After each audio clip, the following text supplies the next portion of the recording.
بسم اللہ الرحمن الرحیم الحمد للہ وکفی وسلام علی عبادہ الذین اصطفی اما بعد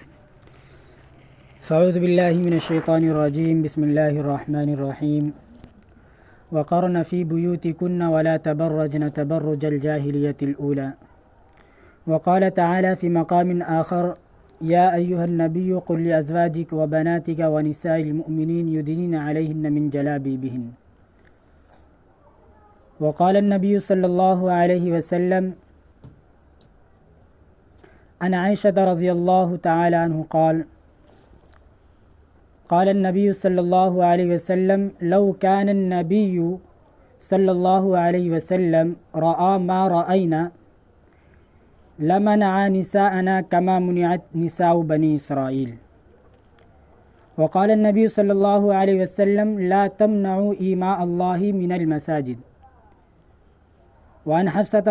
رضي الله تعالى عنها قالت كنا نؤمر أن نخرج يوم العيد حتى نخرج من الكبر عن قدرها وحتى نخرج الحيز فيكون خلف الناس فيكبرون بتكبيرهم ويدعون بدعائهم يرجون بركة ذلك اليوم وطهرته أو كما قال عليه الصلاة والسلام اللہم صلی علی محمد النبی الامی وعلی آلہ وسلم تسلیما۔ ابھی جو قرآن کی آیت مبارکہ یا اسی طریقے سے کئی احادیث مبارکہ پیش کی گئی ہے، اس کے اندر قرآن کی آیت کے اندر اللہ تعالیٰ نے عورت کے پروٹیکشن اور اس کی حفاظت کو اور اس کے مقام اور اس کی اہمیت کو بتلایا ہے، اور ایک عورت پر کیا چیز واجب ہوتی ہے اور کیا فرائض ہیں، چاہے وہ عبادات کے اعتبار سے ہو یا دنیاوی معاملات کے اعتبار سے ہو، سب کو اللہ تعالیٰ نے چند ہی آیت کے اندر بیان فرما دیا۔ اور وہ بھی اس زمانے کی عورتیں نہیں، اللہ کے نبی جناب محمد الرسول اللہ صلی اللہ علیہ وسلم کی بیویوں کے بارے میں اللہ نے حکم فرمایا، نصیحت نہیں کی بلکہ حکم فرمایا ہے۔ حالانکہ معلوم ہے سب کو کہ آج کی عورتوں کی طرح اس زمانے کی عورتیں نہیں تھیں، پھر بھی وہ لوگ باپردہ رہتی تھی، حجاب کے اندر ہمیشہ جو ہے ملبوس رہا کرتی تھی، پھر بھی اللہ نے اللہ کے نبی کو حکم دیا وقرن فی بیوتکن ولا تبرجن تبرج الجاہلیہ،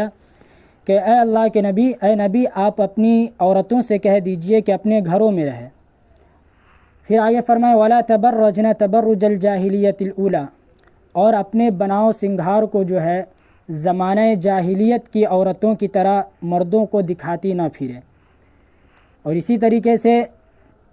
دوسری آیتوں کے اندر وہی ارشاد کیا کہ یا ایھا النبی قل لازواجک، اے نبی اپنی بیویوں سے کہہ دیجئے، وبناتک اپنی بیٹیوں سے، ونساء المؤمنین، اب یہاں پر جو ہے تمام مومنہ عورتوں سے، چاہے وہ کسی زمانے کی ہو، سب سے اللہ تعالیٰ خطاب فرماتے ہوئے کہہ رہے ونساء المؤمنین، پہلے اپنے بیٹیوں کو سمجھانا ہے، پہلے اپنے بیویوں کو سمجھانا ہے، پھر اس کے بعد جب یہ دونوں سمجھ جائے تو اس کے بعد جو آپ کی امتی ہیں، جو وہ عورتیں جو آپ کی امت کے اندر رہتی ہیں، ان کو بھی سمجھانا ہے۔ ونساء المؤمنین، مومنہ عورتوں سے، یدنین علیہن من جلابیبہن، کہ اپنے سروں پر، چہروں پر جو ہے سروں سے لے کر پردہ کو نیچے ڈال لیں۔ کیوں؟ آگے فرمایا ذالک ادنی ان یعرفن فلا یؤذین، کہ ایسا کرنے کا فائدہ یہ ہوگا کہ وہ پہچانی نہیں جائے گی، اور اگر خدا نخواستہ پہچانی بھی گئی تو جو اس کو پہچاننے کی کوشش کرے گا فلا یؤذین، وہ اس کو ستائے گا نہیں، اس پر جو ہے کسی طریقے کا حملہ نہیں کرے گا۔ تو اس آیت کے اندر جو ہے اللہ تعالیٰ نے بہت ہی اہمیت جو ہے پردہ کا، اور اسی طریقے سے عورت کی جو ہے عزت ہے، عورت کی جو حفاظت ہے پردے کے اندر رہنے کا، یعنی پورا ایک دم پروٹیکشن کو اور حفاظت کو اس کے اندر بتلایا گیا ہے کہ ایک عورت کو کس طریقے سے گھر کے اندر رہنا ہے یا کس طریقے سے گھر سے باہر کا تو کوئی ثبوت ہی نہیں، ڈائریکٹ اللہ نے کہا وقرن فی بیوتکن، کہ اپنے گھروں میں رکھو، باہر نہ نکالنے دو، لیکن اگر اشد ضرورت ہے، شرعی ضرورت ہے، پھر اس کے بعد آگے۔ اس کے بعد جو حدیث مبارکہ پڑھی گئی اس کے اندر جو ہمارے سامنے جو مسئلہ ہے عیدین کے بارے میں کہ عیدین کی جماعت ہونی چاہیے یا نہ ہونی چاہیے، تو 2-3 احادیث مبارکہ پڑھی گئی، تو ان میں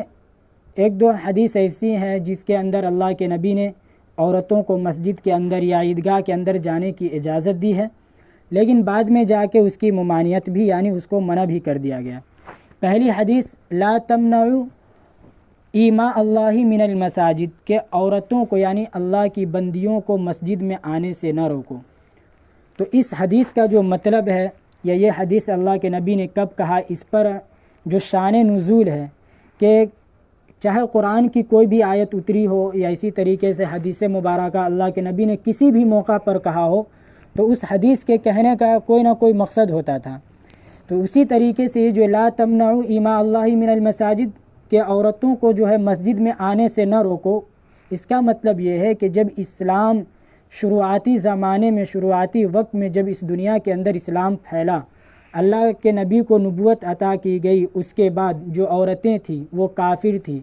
ایمان اور اسلام کے بارے میں کچھ نہیں جانتی تھی کہ اسلام کیسا مذہب ہے، اسلام کیسی شریعت ہے، اس کے بارے میں ان کو کوئی شد بد نہیں تھی، جس کی وجہ سے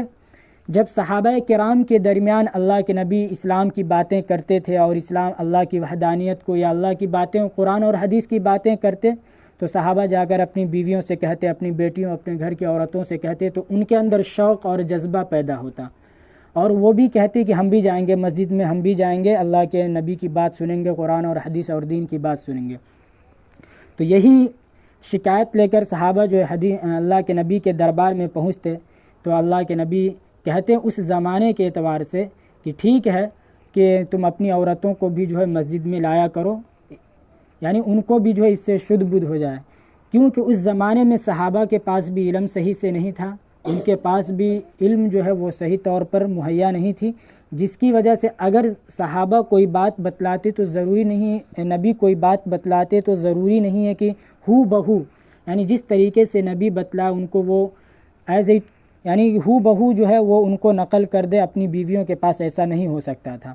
اسی لیے اللہ کے نبی نے کہا کہ تم اپنی بیویوں کو بھی مسجد میں لاؤ، نماز کے غرض سے نہیں۔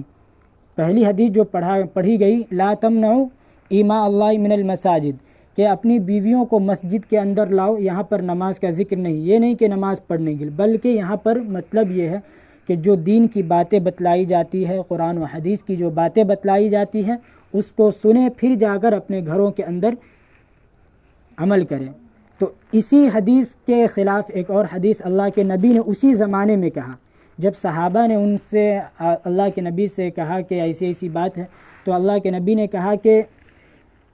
عورتوں کے لیے تو بہتر یہ خیر لہن بیوتہن کہ عورتوں کے لیے بہتر ہے کہ وہ اپنے گھروں میں جو ہے نماز پڑھے، اپنے گھروں میں عبادت کرے، اور عبادت جو ہے ان کے لیے مسجد میں بھی کر سکتی ہے، لیکن بہتر ہے کہ وہ اپنے گھروں میں رہے، اور گھروں کے اندر بھی ایسے گھر کے اندر کہ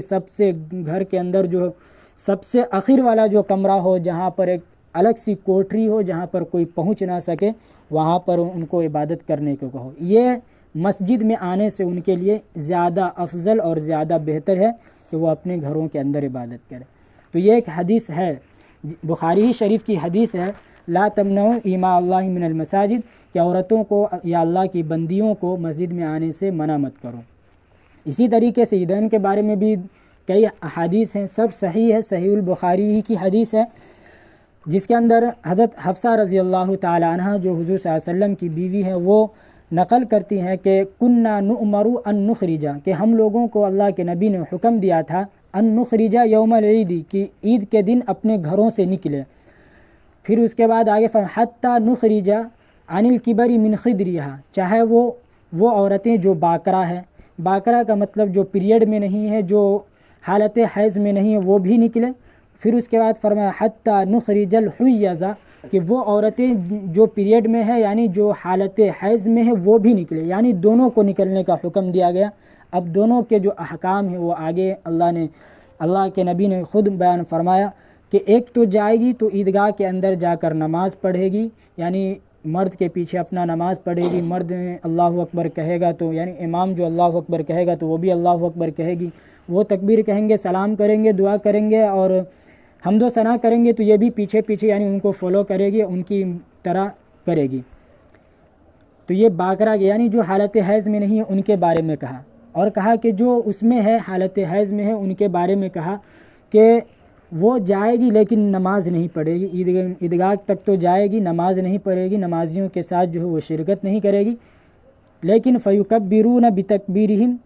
اور اسی طریقے سے ویدعون بدعاہم، کہ اگر تکبیر کہی جائے گی، عید کی جو تکبیر کہی جاتی ہے اللہ اکبر جو ہے وہ کہی جاتی ہے تو وہ کہے گی، اور اگر دعا مانگے، امام دعا مانگے یا مرد دعا مانگے یا اور بھی جو عورتیں جو اس سے پاک ہیں وہ بھی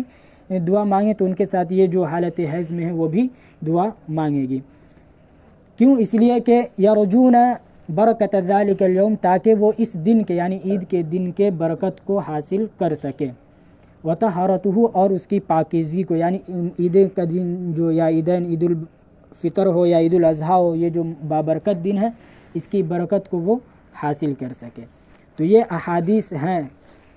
عید کے مطابق حدیث ہے کہ عید کی نماز عورتوں، یہ اس زمانے کی بات ہے جس زمانے میں علم نہیں تھا یا اس وقت جو وہ تمام اشیاء مہیا نہیں تھی کہ کس طریقے سے عورتوں کے پاس جو ہے دین اور اسلام کی بات پہنچائی جائے، لیکن اس زمانے کے اعتبار سے جو ہر اعتبار سے کتابیں ہیں یا اسی طریقے سے سوشل میڈیا ہے، یوٹیوب ہے، یا اسی طریقے سے دیگر طریقے سے آدمی کے پاس یا جگہ جگہ پر جو عورتوں کے اجتماعات ہوتے رہتے ہیں، جلسے جلوس ہوتے ہیں، تو ان ذریعوں سے جو ہے عورتوں کے پاس جو ہے دین کا علم اور شریعت کا علم بالکل اور اچھی طریقے سے پہنچ سکتا ہے۔ اس وجہ سے جو ہے منع اس زمانے میں منع کیا جائے گا، لیکن ابھی ہم پہلے صحابہ ہی کے زمانے میں جاتے ہیں، صحابہ کے، نبی علیہ الصلاۃ والسلام کے زمانے یا خلفائے راشدین کے زمانے کا ہم تھوڑا جائزہ لے لیتے ہیں کہ ان کا کیا عمل رہا ہے۔ تو یہ جو دو احادیث جس میں عورتوں کو مسجدوں کے اندر یا عیدگاہوں کے اندر آنے کی اجازت دی گئی ہے، یہ بھی صحیح ہے، اور یہ اس زمانے کی بات ہے جس زمانے میں اسلام جو ہے شروعاتی چھن تھا، یعنی شروعاتی زمانہ تھا، جب اسلام اس دنیا میں آیا ہی وہ بھی کی بات ہے۔ لیکن اسلام کی جو بہت ساری قرآن کی آیت ہے یا اسلام کے بہت سارے ایسے حکام ہیں، جیسے اسلام پھیلتا گیا وہ چیز ختم ہوتی گئی۔ مثال کے طور پر یہ کہ پہلے جو لوگ ہیں نماز کے اندر، جیسے ایک مسئلہ ہمارے سامنے رفع یدین کا بھی آتا ہے، یا اسی طریقے سے پہلے جو قرآن کی یہ آیت قد افلح المؤمنون الذین هم فی صلاتهم خاشعون، یہ آیت نازل ہونے سے پہلے نمازی جو لوگ نماز پڑھتے تھے وہ ادھر ادھر دیکھتے تھے۔ ابھی تو ہم لوگ صرف سجدہ کی جگہ دیکھتے ہیں اور ادھر ادھر نہیں دیکھ سکتے، لیکن یہ آیت جب نازل نہیں ہوئی تھی تو اس سے پہلے جو ہے جو نمازی ہوتے تھے وہ نماز پڑھنے جاتے تھے، اور اگر کوئی ان کو نماز کے درمیان سلام بھی کرتا تھا تو سلام کا جواب، اگر کوئی بات کرنا بھی چاہتا تھا تو نماز میں ہے لیکن بات کر سکتا تھا، یا اسی طریقے سے آگے پیچھے دائیں بائیں کہیں دیکھے کوئی فرق نہیں، نماز خراب نہیں ہوتی تھی۔ لیکن جب یہ آیت مبارکہ نازل ہوئی الذین هم فی صلاتهم خاشعون، کہ اے مومنو اپنی نمازوں کے اندر خشوع و خضوع پیدا کرو، یعنی صرف اللہ کی طرف توجہ ڈالو، ادھر ادھر نہیں دیکھنا ہے، کسی سے بات نہیں کرنا ہے، کسی سے سلام و کلام نہیں کرنا ہے۔ تو جب یہ آیت مبارکہ نازل ہوئی وقت سے یہ تمام چیزیں ختم ہو گئی کہ نہ آدمی نماز کی حالت میں کسی سے بات کر سکتا ہے، نہ کسی کے سلام کا جواب دے سکتا ہے، حالانکہ سلام کا جواب دینا واجب ہے لیکن نماز کی حالت میں نہیں دے سکتا ہے۔ اسی طریقے سے اگر کسی کو چھینک آئے تو اس کا جواب بھی دینا واجب ہے لیکن وہ نماز کی حالت میں نہیں دے سکتا ہے۔ لیکن اس آیت کے نازل ہونے سے پہلے یہ سب چیزیں صحیح تھی، کر سکتے تھے، لیکن جیسے ہی یہ آیت نازل ہوئی تمام چیزیں ختم ہو گئی۔ اسی طریقے سے رفع یدین ہی کا مسئلہ یہ بھی تھا، رفع یدین کرنا بھی صحیح ہے، لیکن جب یہ آیت کریمہ نازل ہوئی وقت سے جو ہے حضرت عبداللہ ابن عباس اسی آیت کی تفسیر میں کہتے ہیں الذین لا یرفعون بایدیہم عن الشمال، کہ اس آیت کا جو مطلب ہے کہ ادھر ادھر ہاتھ اٹھانا، بہرحال یہ الگ اختلافی مسئلہ ہے۔ مطلب یہ ہے کہ اس آیت کے نازل ہونے کے بعد جو بہت ساری چیزیں منسوخ ہو گئی، اور اسی طریقے سے بہت سی احادیث مبارکہ ہے جو اللہ کے نبی نے فرمایا لیکن بعد میں اس کے اندر تغیر و تبدل ہوتی رہی، جیسے جیسے اسلام پھیلتا گیا۔ اسی طریقے سے زکوٰۃ دینے کا مسئلہ ہے، پہلے لوگوں کو زکوٰۃ دیا جاتا تھا، لوگوں کو ہندو اگر یعنی اس زمانے کے اعتبار سے جو کافر ہوتے تھے ان کو مسلمان بنانے کے لیے مسلمان کے زکوٰۃ کے رقم میں سے ان کو پیسہ دیا جاتا تھا تاکہ اس لالچ سے بھی وہ مسلمان بن جائے، اس لالچ سے بھی وہ مسلمان بن جائے۔ لیکن جیسے ہی اسلام پھیلتا گیا رفتہ رفتہ جو ہے یہ چیزیں منسوخ ہو گئی۔ تو کہنے کا مطلب یہ ہے کہ یہ تمام چیزیں تھی سب چیزیں جائز تھی، لیکن کب؟ جب شروعاتی چھن تھا، شروعاتی زمانہ تھا۔ تو یہ ایک مثال ہوا، جو قرآن کی آیت نازل ہوئی تو یہ چیزیں ختم ہو گئی، یا جب اسلام پھیل گیا ٹھیک سے تو زکوٰۃ والا جو مسئلہ بھی بتایا گیا، یہ بھی جو ہے کسی غیر مسلم کو ہم نہیں دے سکتے ہیں، کسی غیر مسلم کو نہیں دے سکتے، یہ بھی رفتہ رفتہ ختم ہو گیا۔ اسی طریقے سے یہی جو ہے عورت کی عید کا جو مسئلہ ہے، عیدین کی نماز کا مسئلہ، یہ چلتا رہا، لیکن جب حضرت عمر رضی اللہ تعالیٰ عنہ کا زمانہ آیا، حضرت ابو بکر رضی اللہ تعالیٰ عنہ کے زمانے میں بھی عورتیں مسجد جاتی تھی، نماز پڑھتی تھی، عیدگاہ بھی جاتی تھی، ہر جگہ جاتی تھی اور نماز پڑھتی تھی مسجد میں۔ لیکن جیسے ہی حضرت عمر رضی اللہ تعالیٰ عنہ کا زمانہ آیا تو اس وقت جو ہے فتنہ کچھ زیادہ بڑھ گیا۔ اس وقت جو ہے یعنی عورتوں کی عزت جو محفوظ نہیں لگ رہی تھی، تو اس وقت حضرت عائشہ رضی اللہ تعالیٰ عنہ زندہ تھی۔ اس وقت جو ہے حضرت عمر رضی اللہ تعالیٰ عنہ جو ہے یہ بات یعنی منع کرنے سے پہلے، جب لوگوں کو دیکھا کہ لوگوں کی عادتیں بگڑ رہی ہے، لوگ جو ہے عورتوں کی وجہ سے مسجد میں جا رہے ہیں یا عورتوں کے ساتھ جو ہے غلط یعنی رویہ اختیار کر رہے ہیں، تو پہلے حضرت عمر رضی اللہ تعالیٰ عنہ نے اپنے بیوی کو منع کیا کہ اور کہا کہ تم مسجد میں کیوں جاتی ہو؟ مجھے اچھا نہیں لگتا ہے کہ راستے میں جس گلی سے جاتی ہو اس گلی میں بہت سارے مرد ہوتے ہیں، عورتیں بھی ہوتی ہیں، سب دیکھتے رہتے ہیں، یعنی طرح طرح سے انہوں نے اپنی بیوی سے کہا۔ تو ان کی بیوی نے کہا کہ اے عمر، تم اس طریقے سے مت کہو، تم میرے شوہر ہو، تم ڈائریکٹ یا تو منع کرو۔ تو حضرت عمر رضی اللہ تعالیٰ عنہ نے کہا کہ میں تو منع نہیں کر سکتا ہوں۔ کہا کیوں؟ اس لیے کہ اللہ کے نبی نے عورتوں کو مسجد میں جانے سے منع نہیں کیا ہے یا عیدگاہ میں جانے سے منع نہیں کیا، اس لیے ڈائریکٹ میں منع نہیں کر سکتا ہوں، لیکن اتنا یعنی زمانے کے حوادثات یا حادثات کو دیکھ کے تمہیں روک سکتا ہوں کہ اس سے بہتر ہے کہ تم گھر ہی میں نماز پڑھو۔ چنانچہ کہا کہ اگر تم منع نہیں کر سکتے ہو ڈائریکٹ، اگر تم ہم کو مسجد میں یا عیدگاہ میں جانے سے نہیں روک سکتے ہو تو ہم بھی اتنی ہی ضدی یعنی جس ہوتی نا ایک فطرت، تو کہا کہ ہم بھی نہیں مسجد میں جانا نہیں چھوڑیں گے، ہم بھی مسجد میں جا کر نماز پڑھیں گے ہی۔ تو حضرت عمر رضی اللہ تعالیٰ عنہ نے کچھ نہیں کہا۔ اگلے دن جب صبح کو فجر کی نماز پڑھنے ان کی بیوی جا رہی تھی تو حضرت عمر رضی اللہ تعالیٰ عنہ جس گلی سے ان کی بیوی جاتی تھی تو وہ جا کر ایک مکان کے پیچھے جو ہے چھپ کر کھڑے ہو گئے۔ جب ان کی بیوی گزری تو پیچھے سے ان کے پیٹھ پر جیسے ہاتھ لگایا اور واپس آ گئے، یعنی چھپ گئے۔ تو ان کی بیوی گئی، نماز پڑھ کے آئی۔ حضرت عمر رضی اللہ تعالیٰ عنہ نے اپنی بیوی سے کچھ نہیں کہا۔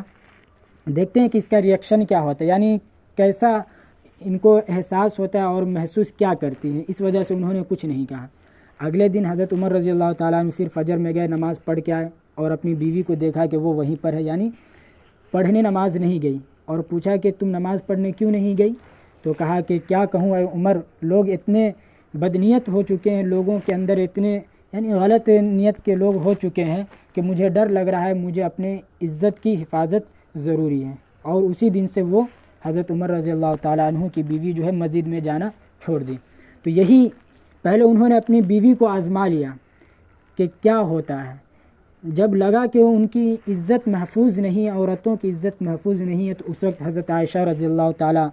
عنہا کے سامنے ہی کہا کہ اس طریقے کا جو نظام ہے کہ عورتیں جو ہے مسجد میں جاتی ہے یا عیدگاہ میں جاتی ہے، یہ تمام چیزیں اس کا خاتمہ کر دیا جائے۔ تو اسی وقت حضرت عائشہ رضی اللہ تعالیٰ عنہا نے یہ الفاظ کہے، لو کان النبی صلی اللہ علیہ وسلم رأى ما رأینا، کہ اگر نبی صلی اللہ علیہ وسلم ہوتے اور دیکھتے ما رأینا، جو ہم لوگ ابھی اس زمانے میں دیکھ رہے ہیں، یعنی حضرت عائشہ کے زمانے ہی کی بات ہے کہ جو کچھ ابھی ہم لوگ دیکھ رہے ہیں، اگر نبی صلی اللہ علیہ وسلم اس زمانے میں ہوتے اور دیکھتے، پھر آگے فرمایا منع نساءنا، کہ وہ ہماری عورتوں کو منع کر دیتے، کما منعت نساء بنی اسرائیل، جیسا کہ بنی اسرائیل کی عورتوں کو جو ہے مسجد میں جانے سے منع کر دیا گیا۔ تو جانے کی بھی اجازت ہے، لیکن جہاں پر فتنہ کا خدشہ ہو، اور نبی صلی اللہ علیہ وسلم نے جو عورتوں کو مسجد میں جانے کی اجازت دی ہے، تو اس زمانے میں عورتوں کی جو حفاظت ہے، عورتوں کی آبرو جو ہے وہ الگ کنڈیشن تھی، ان کے حفاظت کا طریقہ الگ تھا۔ یہ نہیں کہ جیسے ہمارے معاشرے کے اندر لوگ برقعے کے اندر بھی ملبوس رہتے ہیں، لیکن ایسا برقع آ گیا ہے، جس پر جو ہے دیوبند کا فتویٰ بھی آ چکا ہے کہ ایسے برقعے بھی پہننے حرام ہیں، کہ جو اسٹائلش یعنی خوب کلرز الگ الگ رنگوں کے اندر. تو اس زمانے کا شیخ سعدی صاحب اپنی کتاب گلستہ کے اندر لکھتے ہیں کہ اسی زمانے کا واقعہ لکھتے ہیں کہ اس زمانے میں عورتوں کے لباس ایسے ہوا کرتے تھے کہ اتنا موٹا اور اتنا ڈھیلا ڈھالا کہ ایک لڑکا اگر کسی لڑکی کا پیچھا کرتا یا کسی عورت کا پیچھا کرتا تو اس کو پتہ ہی نہیں چلتا کہ یہ کون ہے. تو انہوں نے ایک واقعہ لکھا اپنی کتاب کے اندر کہ اسی طریقے سے ایک عورت جا رہی تھی راستے سے، ایک لڑکا اس کا پیچھا کیا اور پیچھا کرتے کرتے گیا، اور وہ عورت جو ہے ایسے گھر میں پہنچی جو اس کے نانی کا گھر تھا. جب وہ عورت اس گھر کے اندر گئی تو یہ لڑکا بھی بے خوف اور خطر ہو کے چلا گیا اس کے گھر کے اندر. جب وہ عورت برقع ہٹائی تو دیکھا کہ اس کی نانی ہے. تو اس واقعہ کا مطلب یہ ہے کہ یعنی اس زمانے میں لوگ ایسے عزت کی حفاظت کرتے تھے کہ جوان لڑکی اور بوڑھی لڑکی کے اندر آدمی کو پتہ ہی نہیں چلتا تھا کہ یہ جوان لڑکی ہے یا بوڑھی لڑکی ہے. اسی لیے اللہ نے کہا ذالک ادنیٰ ان یعرفن فلا یؤذین، کہ ذالک ادنیٰ ان یعرفن، کہ تم اگر پورے طریقے سے اگر مکمل طریقے سے اگر حجاب پہنو گے یا اپنے آپ کو باحفاظت رکھو گے تو ہو سکتا ہے کہ 99% ہے کہ وہ نہیں پہچانے گا، لیکن اگر پہچان بھی لے گا فلا یؤذین، کہ وہ تمہیں تکلیف نہیں دے سکتا، کیونکہ وہ خود کنفیوز رہے گا، وہ خود شک کے اندر اور احتمال کے اندر کہے گا یہ کون ہے، یہ جوان ہے کہ لڑکی ہے، کہ جوان ہے یا بوڑھی ہے، جس طریقے سے ابھی جو اسی زمانے کا واقعہ بتلایا گیا. تو اسی وجہ سے جو ہے اگر اس زمانے میں عورتوں کو مسجد میں جانے کی اجازت دی گئی تو اس کی وجہ یہ تھی کہ پورا ایک دم پروٹیکشن اور عورتوں کی حفاظت ہوتی تھی، عورتوں کی اور عزتوں کی حفاظت ہوتی تھی. اور اس زمانے میں بھی مرد بھی صحابہ ہوا کرتے تھے جو عورتوں کی عزت اور قدر اور منزلت کرنا اور ان کے عزت کی حفاظت کرنا جانتے تھے. وہ عورت کے حقوق کو جانتے تھے اور کسی عورت پر غلط نظر نہیں ڈالتے تھے. تو وہ زمانہ خیر القرون کا زمانہ تھا، وہ زمانہ صحابہ کا زمانہ تھا جہاں پر جو ہے گناہ کا بہت ہی کم صدور ہوا کرتا تھا. لیکن یہ زمانہ ویسا نہیں ہے. آج بھی وہی حضرت عمر کا جو واقعہ ہے کہ حضرت عمر کو یہ خدشہ ہوا، یہ اندیشہ ہوا کہ بعض نوجوان یا بعض مرد جو ہے صرف عورتوں کی وجہ سے جو ہے مسجد میں جاتے ہیں. تو اسی لیے امام ابو حنیفہ رحمۃ اللہ علیہ نے کہا کہ یہ جو حضرت عائشہ رضی اللہ تعالی عنہا نے جو بات کہی ہے وہ بالکل صحیح ہے اور بالکل پرفیکٹ ہے. کیوں؟ اس لیے کہ اگر اس زمانے ہم بھی اگر جائزہ لیں تو ابھی بھی مسجد میں جا کر دیکھا جائے تو تراویح کے فرض نماز کے اندر بھی مردوں کی تعداد کچھ خاص نہیں رہتی، ایک صف بھی پوری نہیں رہتی. لیکن اگر خدا نخواستہ اگر عورتوں کو مسجد میں جانے کی اجازت دی جائے یا اسی طریقے سے عیدگاہ میں جانے کی یا عیدین کی نماز عورتوں کے لیے ان چیزوں کی اجازت دی جائے تو بخدا ایسا ہوگا کہ ایک بھی مرد چاہے وہ شرابی ہو، کبابی ہو، جو کبھی مسجد کی طرف رخ بھی نہ کیا ہو، وہ بھی 5 وقت کا نمازی ہو جائے گا. چاہے وہ اس کی نیت میں کچھ بھی ہو، لیکن پہنچنا چاہیے 5 منٹ پہلے نماز سے، لیکن 1 گھنٹہ پہلے وہ مسجد کے اندر جا کر بیٹھا رہے گا. تو چاہے کتنا بھی پردہ کا انتظام کیا جائے، عورتوں کے لیے ایک الگ مسجد بنا دی جائے یا کچھ بھی کر دیا جائے، لیکن عورت جو ہے ایک راستے سے جائے گی، اس راستے میں تو اس کی نظر اس سے ملے ہی گی. اس وجہ سے حضرت امام ابو حنیفہ یا اسی طریقے سے حضرت عمر رضی اللہ تعالی عنہ نے عورتوں کو جو ہے مسجد میں جانے سے یا اسی طریقے سے عیدین کی نماز پڑھانے سے یا عیدگاہ میں جانے سے منع فرمایا ہے. تو یہ تمام وجوہات ہیں منع کرنے کی. یا یہ تو ایک قرآن اور حدیث کی بات ہے، یا عقلی اعتبار سے بھی دیکھیں تو عید کا دن ہے یا جمعہ کا دن ہے تو یہ ایک طریقے سے عید ہے. جمعہ بھی عید ہے، ہفتے کی عید ہے، یا عید اور بقرعید ہے، یہ بھی ہفتے کی عید ہے. تو اللہ نے عورت کو جو ہے بنایا ہے وہ مردوں کی سہولت کے لیے. اللہ نے عورت کو بنایا ہے مردوں کی سہولت کے لیے، گھر کے اندر رہے، وہ اپنے شوہر کی، اپنے بال بچوں کی، اگر عید کا دن ہے تو اپنے بچوں کو کپڑا پہنائے، شوہر کو ہے تو شوہر کو تیار کرے، اگر بھائی بہن ہے تو اس کو تیار کرے. پھر جب وہ لوگ نماز پڑھنے چلے جائے تو ان کے آنے سے پہلے جو ہے ان کے کھانے کا انتظام کرے، جو ہمارے معاشرے میں ہوتا ہے. لیکن اگر خدا نخواستہ عورتوں کے لیے الگ سے عیدین کی نماز متعین کر دی جائے یا عورتوں کو عید کی نماز پڑھائی جائے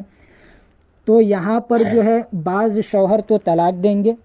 یا بعض شوہر جو ہے کافر بن جائیں گے، یعنی مسلمان سے ہندو بن جائیں گے۔ کیسے؟ وجہ یہ ہوگی کہ ظاہر سی بات ہے کہ اگر ایک عورت کو عیدگاہ جانے کی اجازت دی جائے اور مرد بھی جائے گا نماز پڑھنے، اب جب مرد نماز پڑھنے جائے گا تو 2 گھنٹہ مسجد کے اندر رہے گا، آئے گا تو اس کو بھوک لگے گی، اور